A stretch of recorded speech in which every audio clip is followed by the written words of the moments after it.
Sfânta Evanghelie, pace tuturor. Și Duhului tău. Din Sfânta Evanghelie, cea de la Marcu și Matei, citire. Slavă ție, Doamne, slavă ție. Să luăm aminte.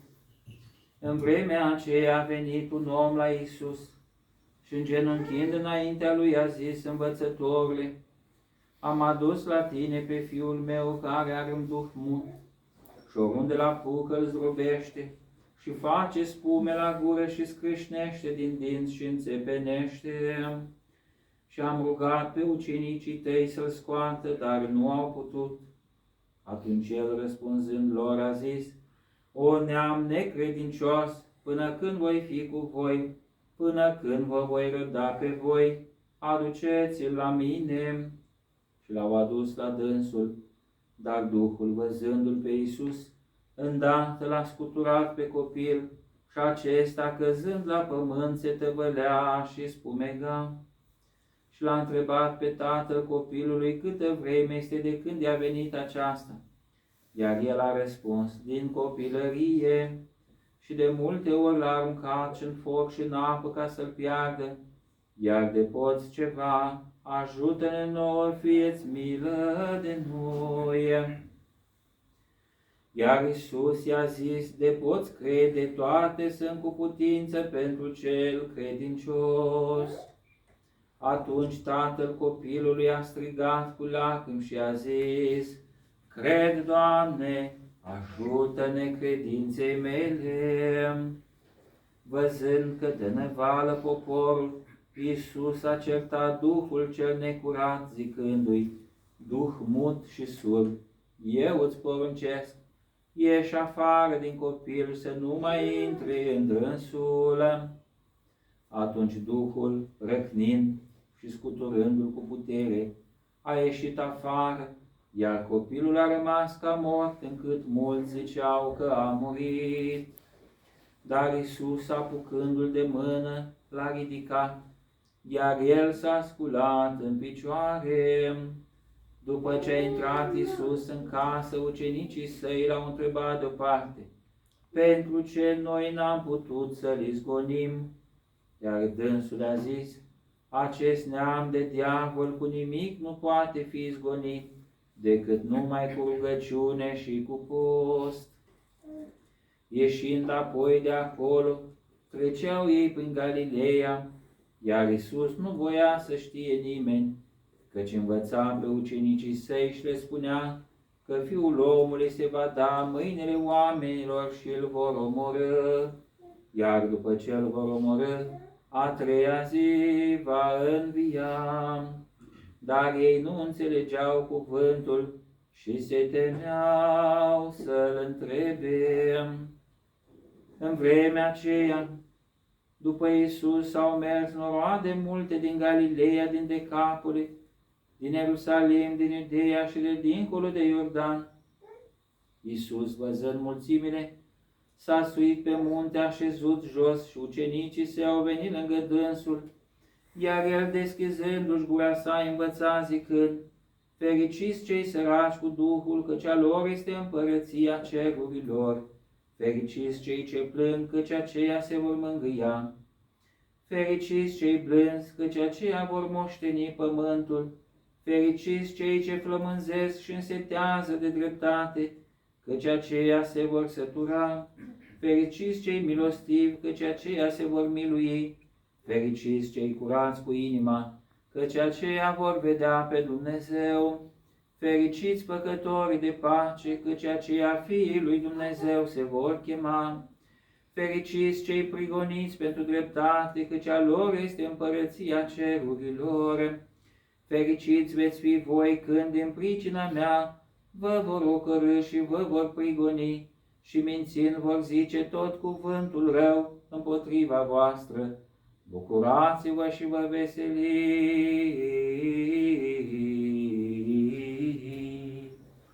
căci plata voastră multă este în ceruri. Slavă ție, Doamne, slavă Tatălui și al Fiului și al Sfântului Duh. Amin. Bucurați-vă și vă veseliți, că plata voastră multă este în ceruri. Iubiți credincioși și credincioase, Duminica a patra a Sfântului și Marului Post propune două texte foarte importante, ca întreaga Scriptură de altfel, dar care au în același timp un caracter aparte și merită a fi privit acest caracter cu atenție. Pe de o parte avem Evanghelie de la Marcu, unde se vorbește despre vindecarea unui copil bolnav și dialogul pe care Mântuitorul îl are cu tatăl acestuia. Un dialog care ne privește pe fiecare dintre noi pentru că este plin de actualitate. Și al doilea text va fi acela despre fericiri, este acela despre fericiri, dar întotdeauna este uluitor finalul, îl consider apoteotic. Bucurați-vă și vă veseliți, căci plata voastră multă este în ceruri. Bucurați-vă, veseliți-vă. Și de ce așa multe depresii dacă suntem chemați la bucurie? Unde este totuși bucuria noastră? Bucuria noastră ajunge să fie în glume și în bancuri. De ce nu este în credință?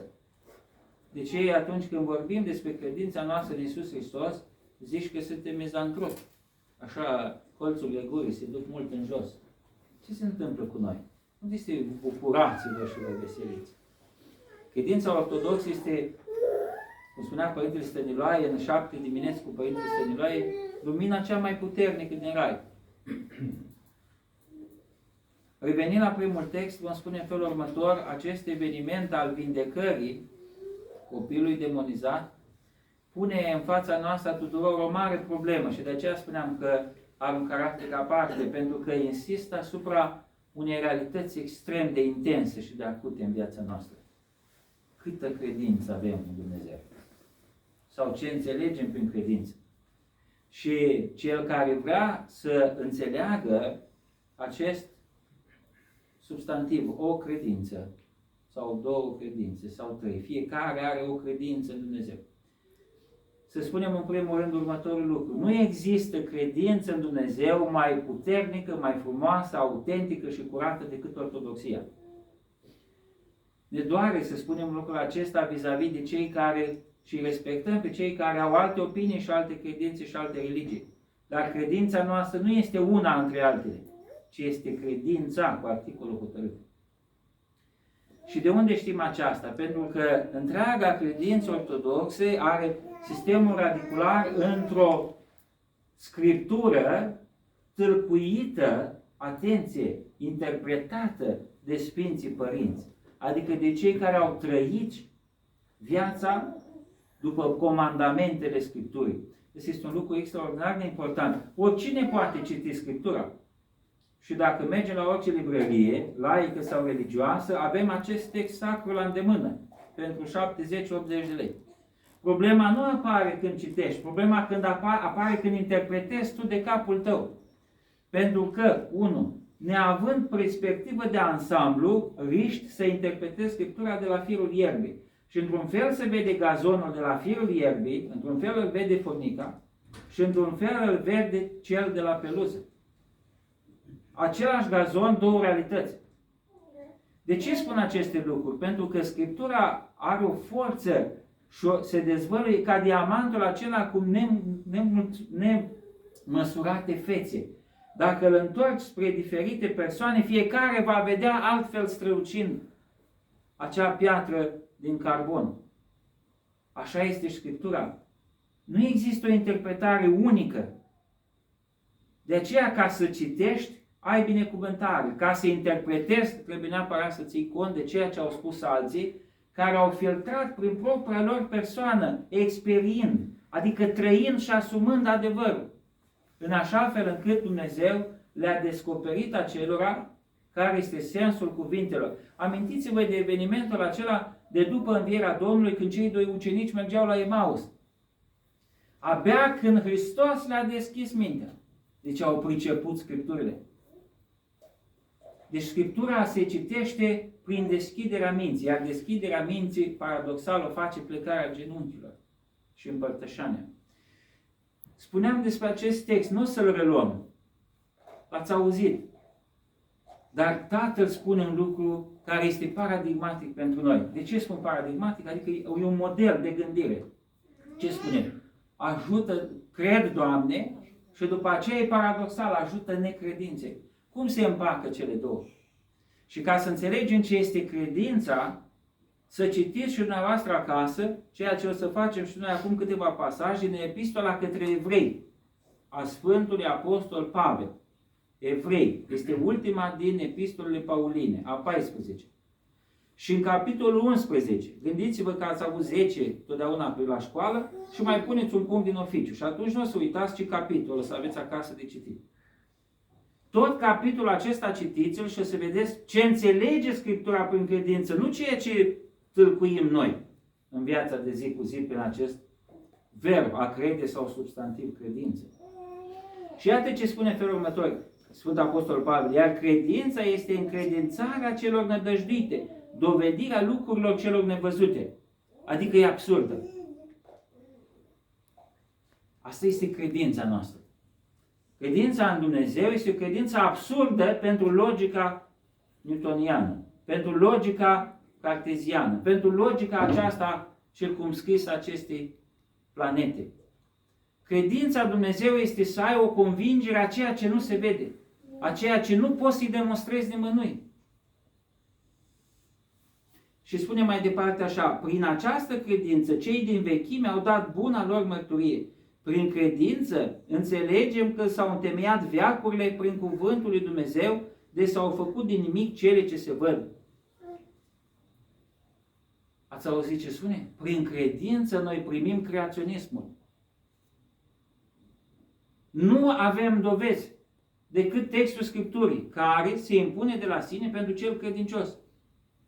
Dar oare evoluționiștii au dovezi?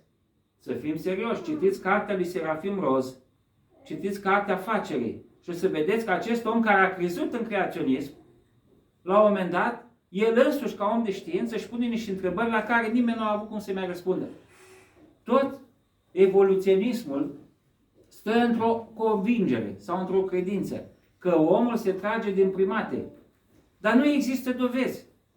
Există și că s-ar fi găsit, spune Serafim Roz, niște cranii cu nu știu ce vechime. Dar acest lucru nu poate fi demonstrat. Ascultați un pic ce puternic e Serafim Roz. Deci nu există acest fenomen să-l poți demonstra. Niciun om de știință nu poate să-ți demonstreze. Poate să speculeze pe baza unor cranii. Dar nu poate să-ți demonstreze. Deci evoluționismul este o altă credință opusă creaționismului. Dar nu are dovezi. Sau aceleași dovezi pe care le are creaționismul, le are și evoluționismul. Este o credință că tu așa crezi că au evoluat lucrurile. Dar tu nu poți să o demonstrezi, pentru că nu ai dovezi în jurul tău. În orice junglă te duce, în orice podiș anatoliană, în orice zonă populată sau sălbatică, tu nu poți să demonstrezi ceea ce spui. Că maimuțele devin oameni. E adevărat, invers se poate. Aici este problema mare. Că evoluționismul este o credință opusă creaționismului, cu la fel de multe dovezi, cu ghilimele de rigoare, ca și creaționismul. Trebuie să o primești ca atare. Deci de aceea oamenii de știință o primesc cu o anumită încredințare, pentru că i-a zis profesorul lui de la catedră, pentru că i-a zis Darwin, pentru că i-a zis cutare. Nu pentru că el însuși poate să o demonstreze cuiva. S-a părut interesant. Serafim Roz, Facerea lumii. Și spune mai departe: prin credință Abel a adus lui Dumnezeu mai bună jertfă decât Cain, pentru care a luat mărturie că este drept, mărturisind Dumnezeu despre darurile lui, și prin credință grăiește și astăzi, deși a murit. Deci Cain, cu jertfa lui, care a fost una extrem de muncită în raport cu cealaltă a lui Abel, n-a fost primit. Și știți ce este invidia? Aici facem o paranteză. Invidia, această definiție mi se pare fabuloasă. Am găsit-o într-o convorbire dintre Andrei Pleșu și Gabriel Liceanu. Spune: invidia este sentimentul celui care a eșuat fără să fi greșit cu nimic. Cain a adus propria lui jertfă, dar Dumnezeu n-a căutat la ea. Dar ce trebuia Cain să mai aducă jertfe acelea ca să fie bine primite? E bine, Dumnezeu nu la materiale a privit, nu la jertfe, ci la inima lui. Lipsa dragostei și a credinței lui, răcirea lui lăuntrică, asta a văzut Dumnezeu și de aceea nu a primit-o. Și lucrul acesta este foarte important, pentru că și noi poate de multe ori încercăm să ne comparăm cu ceilalți și să facem la rândul nostru lucrurile așa cum ni se pare nou și totuși eșuăm. Și apare invidia, pentru că nu este dragoste. Iar unde nu este dragoste, crește opusul ei. Și nu uitați un lucru pe care spune Natalia Manoilescu Dinu în Iisus Hristos în lumina Sfintelor Evangheliei, zice în felul următor: nu există ca inima noastră, asta e o parafrazare ce vă spunem, să fie neocupată. Pentru că și inima noastră, ca și natura, are oroare de vid. Nu vine Dumnezeu, nu-ți face griji, are cine să o ocupe, nu rămâne singur. Și spune mai departe așa: prin credință Enoch a fost luat de pe pământ ca să nu vadă moartea. Și urmează și celelalte cu Avram, cu Moise. Și ce arată în acest pasaj, în acest capitol 11, care este extraordinar de puternic, spune spre final așa: deci alții au suferit batjocură și bici, ba chiar lanțuri și închisoare. Au fost uciși cu pietre, au fost puși la cazne, au fost tăiați cu ferăstrăul, au murit uciși cu sabia, au privegit în piei de oaie și în piei de capră, lipsiți, strâmtorați, rău primiți. Ei, de care lumea nu era vrednică, au rătăcit în pustii și în munți și în peșteri și în crăpăturile pământului. Și toți aceștia mărturisiți, fiind prin credință, n-au primit făgăduința, ci pentru că Dumnezeu rânduise pentru noi ceva mai bun, ca ei să nu ia fără noi de săvârșire. Adică, ce înseamnă aceasta? Ca toți să ne regăsim în rai la vremea pe care Mântuitorul a hotărât-o pentru redeschiderea Lui. Și știți acum unde e drama? Deci, unii au suferit moarte pentru credință. Drama este momentul în care noi vorbim în limbajul obișnuit și ne batem joc de acest cuvânt. Noi spunem așa: bună ziua, bună ziua, credeți că puteți să treceți mâine pe la birou, pe la noi? Da, cred că pot să trec. Cum adică crezi că poți să treci? Că asta ce legătură are cred în ceva și de fapt eu îmi exprim îndoiala. Asta este nebunia limbajului la care s-a ajuns astăzi. Să vorbești în două feluri. Pe de o parte Dumnezeu îți spune: de poți crede, toate sunt cu putință, dar noi ne comportăm ca tatăl acesta, de aceea am zis paradigmatic. Spune pe de o parte credem, dar pe de altă parte ne manifestăm îndoiala, tocmai culmea, prin același cuvânt. Crezi că mâine o să plouă? Da, cred că o să plouă. Ne batem joc. Păi ori crezi, ori ești îndoielnic. De ce nu spui bănuiesc că o să plouă? De ce spui cred? Am diluat cuvintele. La 2000 de ani, cuvântul credință are o diluție pe care n-a avut-o niciodată în mintea noastră. De aceea am fost surprins, dar i-am dat dreptate unui evreu care era ghid prima dată când făceam, pentru primele dăți când făceam pelerinaj în Ierusalim, și care spunea în felul următor: voi ziceți, cred că există Dumnezeu. Și noi nu spunem ca voi, noi spunem, știm că există Dumnezeu.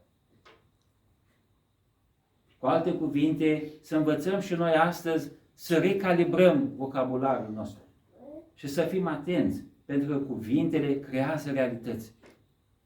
Iar realitățile acestea devin la fel de palpabile ca și pământul pe care îl călcăm. Să ne ajute Bunul Dumnezeu ca să avem o credință vie și jertfelnică în Dumnezeu, după modelul celor care s-au jertfit înaintea noastră, despre care amintește Epistola către Evrei, capitolul 11. Să ne ajute Bunul Dumnezeu ca să măsurăm și să dregem cu sare cuvintele noastre, în așa fel încât să înțelegem și noi că Iisus Hristos este în noi, cum spunea un părinte din vechime: unde este Dumnezeu? Întreba cineva. Iar părintele acela răspundea: acolo unde este lăsat să intre. Să lăsăm să intre cu convingerea celui care lucrează toate în inima noastră, dacă inima noastră se face receptacol al Harului Duhului Sfânt, spre slava lui Dumnezeu și spre mântuirea noastră. Amin.